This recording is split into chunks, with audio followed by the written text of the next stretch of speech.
Hello, everybody. Welcome back to episode number 61 of our series, where we're playing against other opponents in the 10-minute pool. And I'm going to be analyzing the games right after. It's a great learning opportunity for everybody. And we're playing against Kill Mickey in the French Defense Exchange variation. And I think this guy is from Poland. Yep, I think yesterday, or maybe the day before, we had Indonesia, and it's a little confusing because they're the same flag but switched upside down, or similar flags switched upside down. So it can be tough. Anyways, we see knight c3. Obviously, I'm playing bishop d6, but that would be dropping this pawn, and then I don't think there's actually a way for me to win this, like a knight back after this check with the discovery, because he'll just take the bishop back. So I think over here maybe c6 is necessary. So I'll go ahead and play c6. Okay. He goes ahead and brings out the other knight. I think I'm just going to bring my bishop to d6 now that I can. Okay, we see this move come in. Cool. I'm going to go ahead and develop this knight to e7, though. And you guys are going to see why very soon after I castle as well. And it's going to be because I want to bring this bishop over here. It's going to be very interesting because right now his rook is also taking my knight. So if he takes my knight, and if I take back, he takes this bishop, so I think he would be in the better spot there. But if he takes my knight with his rook, and then I take his bishop, it's interesting. Because after something like pawn takes, or he takes his pawn, I guess I could go here, and he's forced to go all the way here. I could go here, he goes here.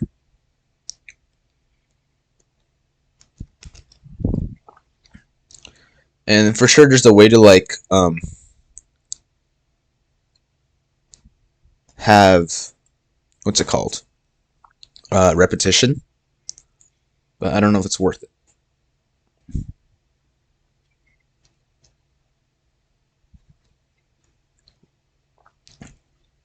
We would have the bishop pair, which is interesting.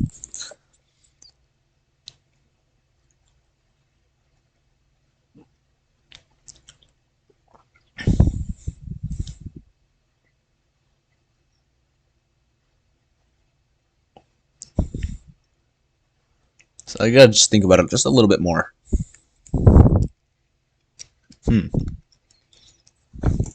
So again, if we go, whoops, bishop over here, he takes this knight, we take his bishop, and he takes this pawn. I do have bishop h6, which forces his piece to go all the way here to b3, and I can play bishop c4, which forces him back to b7. And then what? Do I just have queen c8, trapping the rook? I think I do. Let's go ahead and try this out.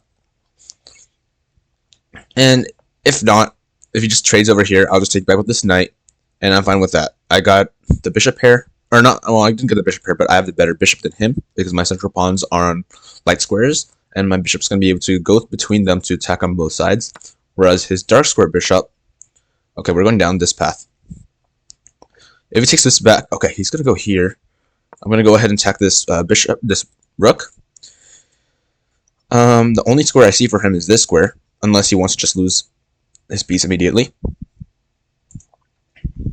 If he goes here, then I'm just going to go to c4. He's going to be attacked again, and then the only square I see for him is back down here to b7. Then I should just have queen c8.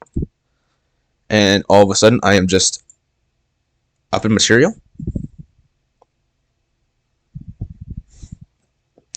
He is up a pawn right now, but his rook's in a very dangerous spot. And he goes ahead and sees that, and I'm going to just go take this piece. And we are doing better. Great. He does have this open file over here that he could use to some sort of advantage. But our pawn to stop for this knight from coming in. Our other piece that's not in the game yet is this knight, so maybe we want to put this knight over here so I can try to come through here. Or we can go through a3 or a6 and then come to c7 and to e3 or e6. That's another idea. If I go here and he goes here, I can push him away. Yeah, I think this is fine. I will go ahead and play through this side of the board.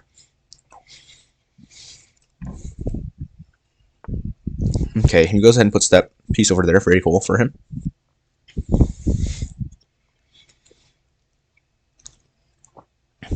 We could play like Rook E1, take control of this open file, and he doesn't really have a way to take control of it back. So I'm going to do that right now. And we can always play H6 and then G4, push him away, and then we could trade this off, be happy with ourselves. Though it's a little scary about the openings that I'm making, because he could sack a piece here, but I think after something like knight here, the knight to F8 and then to G6, it should be all good. But we're going down this structure, which I am fine with, and I'll go ahead and put my knight on F6. My queen is controlling this amazing square, and we could just put a knight onto this square right here. Oh, but if we do this, he takes. I take with the queen. He walks into a pin, but it's not something amazing, I guess. Another thing we can do is play C5. With, of course, if he takes here, I'm going to take this piece. That's great.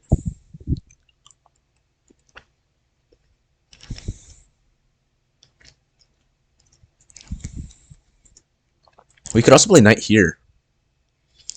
He could put his knight over here, and the idea of if we take, he takes here with check, and we could walk into a perpetual. But if he goes here, I guess we're not forced to take. We could just play something like queen here, and now he looks a little dumb with his knight in a very bad spot. So I'm going to go ahead and try this. I think this looks good. Okay. I think I'm just going to take the piece over here. No worries. And he takes back with that piece. Now he does have isolated double pawns right here, which is hopefully something that we can take advantage of. I think he's going to try to put a rook over here, which could be annoying. But I could put a queen over here, then put a rook over here. That's a smart way to, I think, handle this. So I'm going to go put this queen over here. He can't kick us away with any pawn, and we are attacking this pawn as well. So go ahead and put this over here. So he doesn't really have a way to break in, which is nice. We might have to put a king. Oh, that's interesting, actually.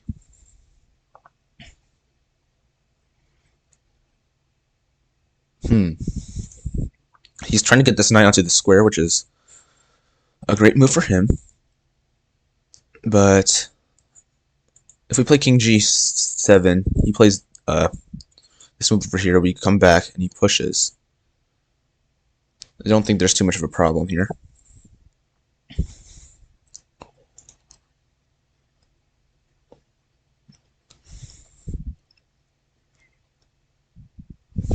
But I don't want to give him a pass pawn. Something we could do is play this move, though. Because if we can get a queen trade, I think this would be very good for us. He's not going to give me that queen trade, though. He's evil. But actually, this still gives him this amazing square for his knight. Especially if we don't do anything now, we could be just losing material. So actually, this might not be the best move. Which is unfortunate. So I'm going to keep searching for a good move here. We could go back here, but if it's this knight over here, we might have to just come down a little bit, but he gets this rook over here too. Something we could do, I guess, is bring this rook over here and try to push this. Oh, wait, we just blundered the fork. Uh-oh. Okay, well, we blundered the fork. That's fine. That's really dumb, though. And he's back up a pawn. Lucky? Well, it's not lucky. But now he is just winning. Wow, okay. There was a bit of a misplay over here, and I should have taken with the pawn, actually, now that I think about it, because we just gave him the square as well. Anyways,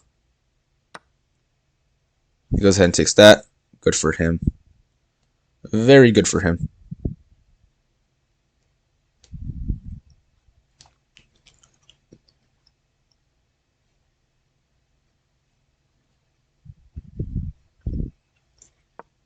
Gonna try to push this piece away. If he takes over here, we could have some ideas with some sort of perpetual, but it's really hard because of this move still. And he's not gonna let me do that either. But I'll drop a check. And I'll drop another check.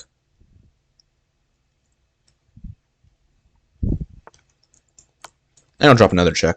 But he just has rook f1, which is easy enough to spot.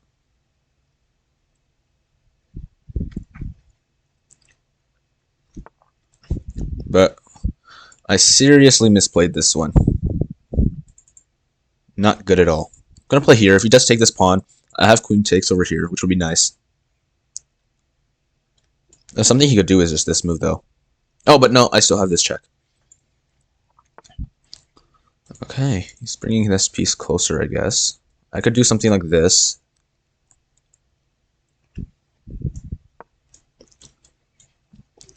Try to attack on this side of the board. But don't really see how it's going to work.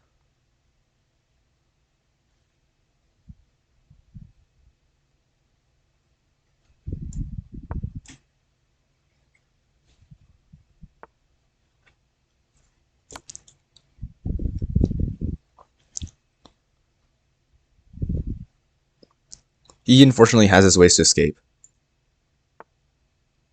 And it would be so... Actually, I think maybe putting this rook over here is a good idea for now.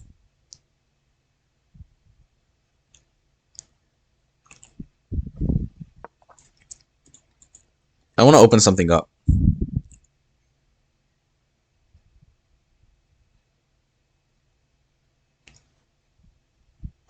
He could just move his king, though.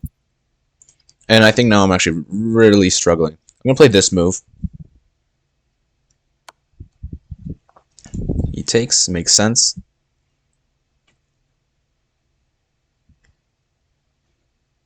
I guess I can move over here.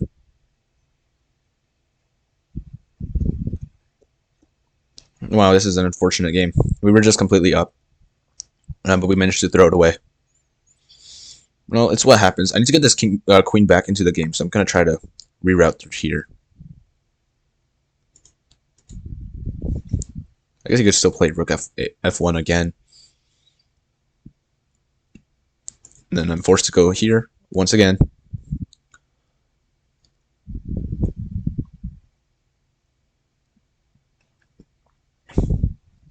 I'm sure if we put this into an engine now, we'd be seeing mates. Just like going through here and then check. Yep. I need to get this queen into the game, so I'm going to go ahead and put this over here. Maybe we can get some checks in. Maybe we can get some checks in. But he has a check right here. I have to go here. Only move. He could give me a nice little check over here too. And when I come here, he's got this nice check over here, and I have to go here. And he gives me this nice check over here. I have to go here, and I think he might just be mating.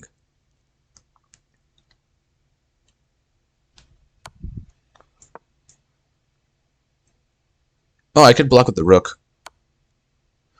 Oh no, he's evil.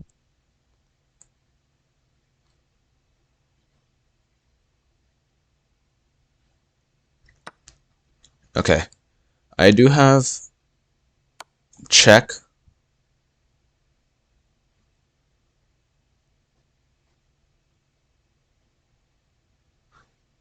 There's a chance that this is a perpetual, because this queen's not here to help.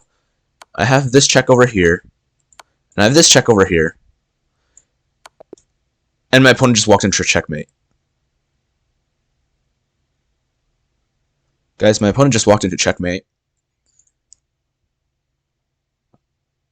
I don't know what to tell you guys. Other than my opponent just walked into checkmate. But here's the analysis, and oh my gosh. I think both me and my opponent are just thinking that we're the worst players in the history of chess right now. But let's check out this game because there are, of course, learning opportunities. C6 was played, and all this is fine. Okay, we did take over here. He plays this, which is an inaccuracy. I go here, he goes there, I play this, he goes here, I play this, which is all engine moves. Perfect. He goes back, I take, and apparently that's not even the best move. I should take into control of the open file first, but that's fine. He goes here, I played this move, he plays here, I played this. G5 was a mistake. Okay. G5 is a bit of a mistake. Apparently I should have come back. I don't know what exactly this is about. G5, bishop B3, I take, he goes, I go here, and it's kind of drawish. And is it all because I gave his knight this square? Maybe. I opened my king up quite a bit with G5, and that is always a risky move. And I guess his queen has such a good diagonal right here. Maybe I should have thought about it just a little bit more. That's interesting, though. Apparently bishop f8 was the best move. Let's see according to bishop f8 was apparently the best move, and I wish I knew why. It's very defensive. We are up material as if we have a rook for his knight, but if he does bishop, why would you move bishop g3? Let's say he goes knight a4. Yeah, come into this square. We play c5, takes. Okay. Oh, okay. Is it just the c5 idea? Well, then why don't we just play c5 immediately? c5 immediately drops his pawn. Okay, so what if he doesn't take off his thing from this pawn? I don't want to see bishop g3 because that seems boring. Yeah, h3 is nice because I guess he could walk backwards. A5 apparently. Yeah, I wish I knew what was going on here, but I don't. It even likes bishop d6 just back, which is so sad, and then it will say play bishop f8 later. And I wish I knew what exactly was going on. I guess that there is some sort of queenside attack that the game is looking for. So, yeah, a5. And then I guess we just make a battery over here, but I don't exactly see it still. Don't really see what they're talking about. Maybe after like a knight b6, then we can push a4. I'm not sure, but I do see that here there's queen b7 and knight b6 was played. It kind of backs up though with like queen c8, so I'm not exactly sure. I wish I knew what the engine is thinking, but there is some sort of queenside play. Bishop f8 is played again. Knight comes around, but that's because he's letting go of this bishop over here, and I kind of like his bishop making sure that I can't come to f6. If I go to f6, he's going to take, I take back, and I have a weak pawn structure, an open king. It's pretty dangerous. Yeah, I'm not exactly sure what the engine is looking for over here. I mean, I can see why a position like this would be beneficial to me, but that's because he played knight a4, which lets me play things like c5, and because he played bishop g3, which lets me play things like knight f6. So I'm not exactly sure. But going back to the review, we played g5, which is a bit of a mistake, and we do this entire thing. I take over here, which is a mistake. Oh, okay. He takes back. I thought this was good for us because of these bad pawns, but I guess now he has now he shut down my open file, so I don't really have anything to play for. But he has semi-open files here, here, and here, so he's doing a little bit better. I bring my queen in through here. We played this. He plays knight a4, and this is where I panicked a little bit. Not sure what to do. I played this move because I was like, okay, of course, if he trades down, that would be great. Or would it even? He has knight c5, and I have to panic and do something funny. Apparently e3 is the best move, giving this up, which is really sad. But if I try to save this, he's going to take this, and now he has really strong pawns as well in the center. So now it's even equal material, so maybe this isn't even good anyways. Best move apparently is rook g6. We gave him c5. Apparently, yeah, so we need to keep our minor pieces in play just so he can't come to c5. That's what I wanted to. So that's something that we need to do. How does he best optimize this knight? It's by putting it on c5. I have a backwards pawn. Put it in front of the backwards pawn so that I don't have any pawn breaks. This is a protected outpost. I don't have any pawns that can try to budge this knight out. That is how he makes this strong. I already traded away my knight and my bishop that could take away this knight. This knight is the problem. After that, we kind of messed up. Queen c3 is a bit of a miss, yeah, because apparently the engine thinks that this endgame is winning. And I played rook f8, which is also just a complete miss because he gets this fork, and this is horrible. I should have taken with the pawn. Because if I take with the pawn, he can't just play rook f6 and be happy. He could do this, queen f3 check, and is he up a pawn? He is up a pawn, so that means that this is going to be winning for him. King and pawn endgames can be complex, but this one, he is up a pawn, so he should be able to sneak out a win after something like this, and then maybe come over here and try to play on the queen side, because that's where he has all this stuff going on. Like, he can just play this immediately. But I don't have to fix his pawn structure. I guess that's true. So I guess it's a bit tougher than it looks.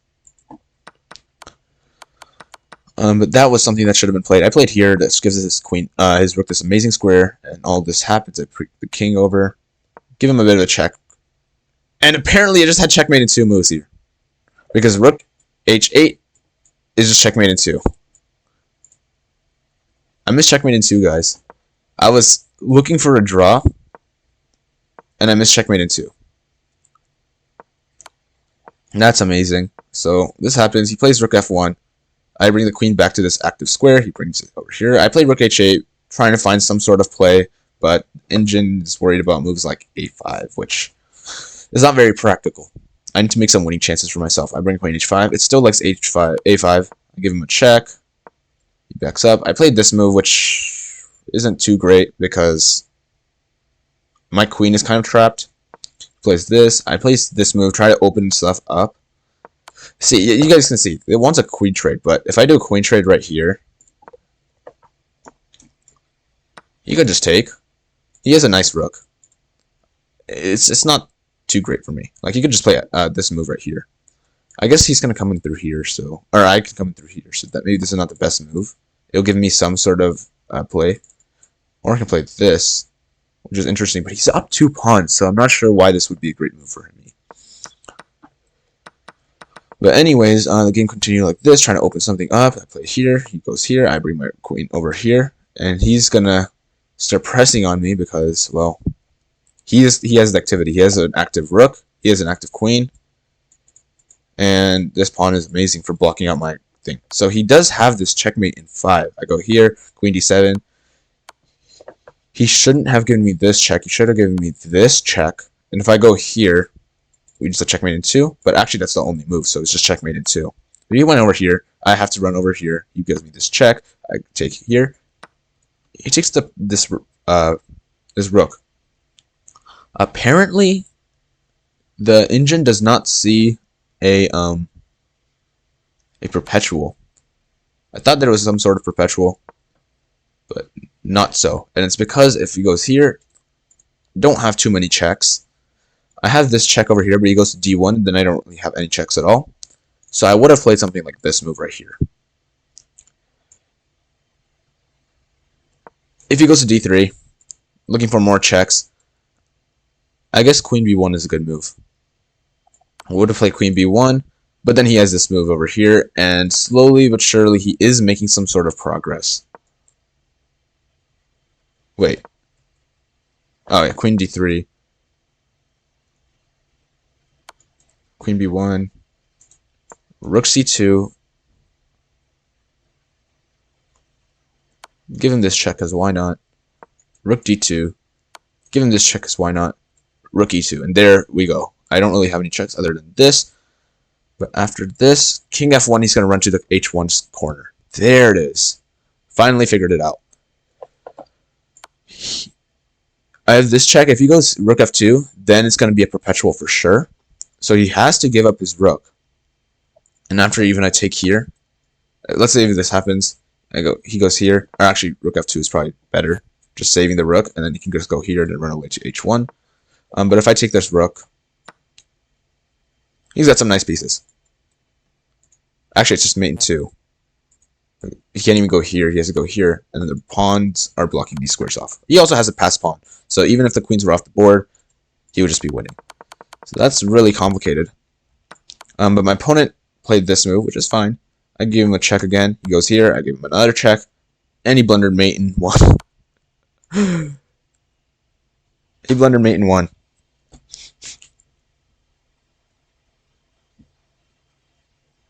That's unfortunate. But I guess from the very beginning, it was me who had an advantage at the first, so I deserve the win. But I don't think I deserve a win after like blundering a fork and then blundering mate in 2, and then all this. I got kind of lucky. Yeah, it will say that I played like a 1950, but 1950s usually don't miss mate in 2s. I don't know. Very interesting game. Lots of learning opportunities because, yeah, played really badly. Lots of mistakes. So, great game to go over. But we got more rating points from this. I think it was like +7. So I'll take it. Every rating point matters. So that should be it for this video, and I'll see you guys next time.